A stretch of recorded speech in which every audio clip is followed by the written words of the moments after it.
Okay, here's some paintings of characters that cover about 200 years of our history. Number 1 is Flodden, 1513, 9th of September, not a good year.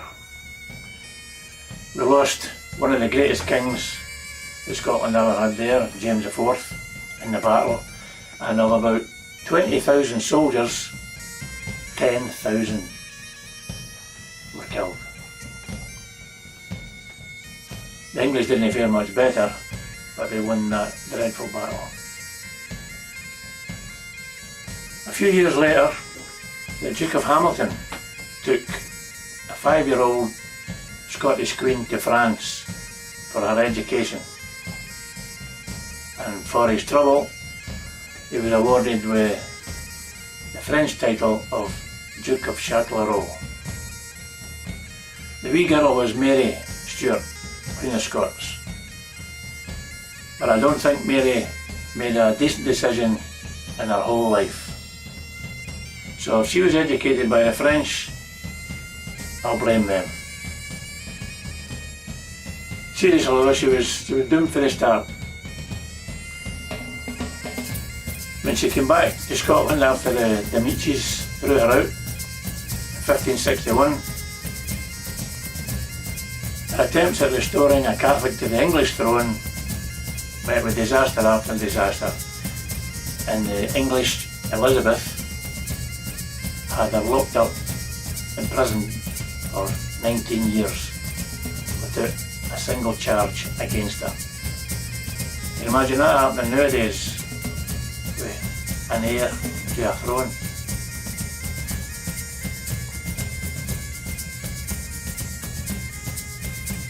It was Catholic people who had had enough of that oppressive religion, and it was Catholic people who protested against it and had it all changed. That's where the word Protestant comes from.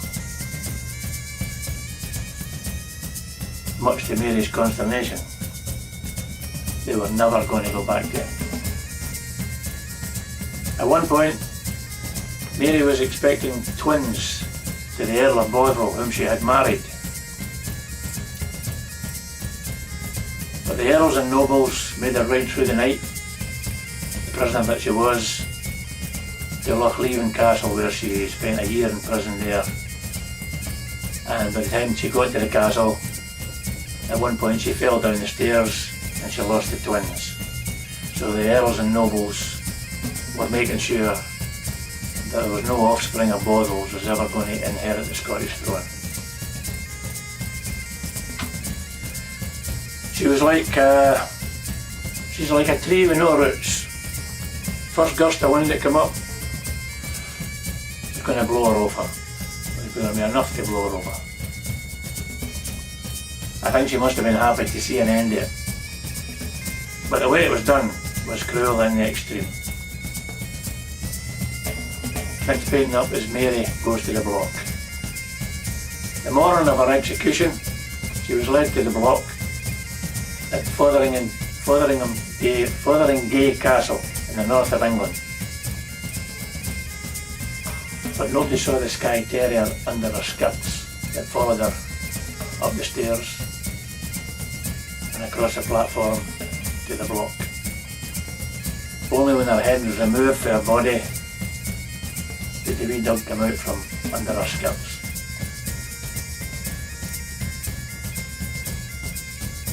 I was terrified and confused, and somebody wrote in history that the wee dog didn't last a week.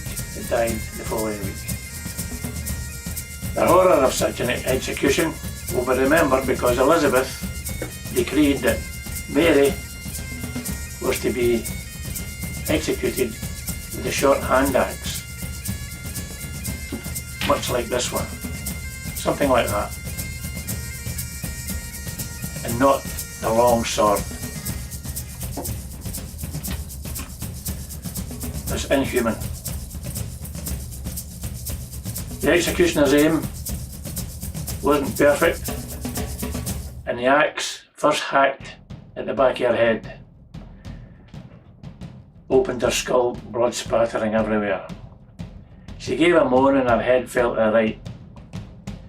The executioner had another swing at it, but the head still hung by a tendon. A final hack at it and it fell to the floor. Imagine the horror of that. But dignity was about to get even worse. Indignity. Bull, the executioner, made to lift the head to show it to the crowd, and he grabbed what he thought was her red hair. It was in fact a wig she wore, because her hair had turned white during her imprisonment. So the head fell from his grip and bounced across the floor, and he ran to catch it and held it up for the crowd to see. It was inhuman. There has to be a God to sort this out, because that's the only way that dignity is going to be restored to the human race. I'm absolutely certain of that. Number 5 painting coming up here in this wee section is James Graham, the Marquess of Montrose. 50 years later, James Graham, first Marquess of Montrose, entered a new era of religious wars. Next to Wallace and Bruce, he's probably Scotland's greatest ever soldier. Most generals in history, Montgomery, Grant, Napoleon, Wellington, Patton, they can boast one, maybe two great battles in their careers. James Graham fought and won 6 great battles in 1 year. He was an honest, generous, decent man and soldier who was betrayed for money by his own king. Once again, welcome to the human race. Number 7 painting in this section is John Graham of Claverhouse. His cousin, John Graham of Claverhouse, sometimes known as Bonnie Dundee, sometimes known as Bloody Clavers. He was a soldier for sure, but not like his cousin before him. I suppose it's almost impossible to judge people like him from today's standpoint. Times then are completely different. His king was a Catholic. John Graham was Protestant, but he believed that kings had the God-given right, and he was prepared to die for his king for that God-given right. Number 8 painting coming up in this wee section is Killiecrankie, Battle of Killiecrankie. Considerations of that changed from then on due to that Catholic king having no thought or wish for his people, and he paid the price, as did John Graham. The Battle of Killiecrankie, the Highland Army thrashed the government troops there. John Graham led them into battle, arms raised, but he took a bullet in the underarm which shot through into his heart and killed him. The Jacobite army had lost its charismatic leader and it fell apart. It would be another 26 years before another Jacobite attempt was made for the throne again in 1715. Number 9 here, you have a basket-hilt sword and the map of Scotland in the background. End of John Graham's story, but not Scotland's story. We were still ruling by the sword. There's a brutal story, 1685, of 2 women, 2 Margarets, Margaret McLaughlin and Margaret Wilson, who died because they refused to give up their new religious belief, and they were sentenced to drown in the Solway because they wouldn't say God save the King. The Solway martyrs is what they're known as. Old Margaret was tied to a stake further out, and young Margaret was tied to a stake closer to the shore. But the tide came in and drowned old Margaret, and and young Margaret had to watch it. The old Margaret kept crying out to the young girl behind her to stay strong, and that all the angels of heaven were watching. They will be forever remembered as the Solway martyrs, and all because one person wouldn't accept another person's religion. Sound familiar? Number 11 painting in this wee section is about the Darien scheme. 1698, half the coinage of the realm of Scotland was raised for a scheme to dig out a channel of land between North and South America.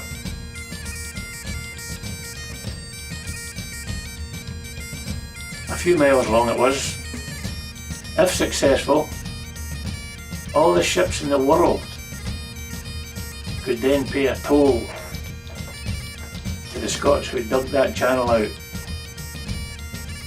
and that would save them from going round the base of South America to either the Atlantic or the Pacific. Dutch King Billy said if Scotland was allowed to complete this project, they would become one of the richest, most powerful nations in the world. And he wasn't about to allow that.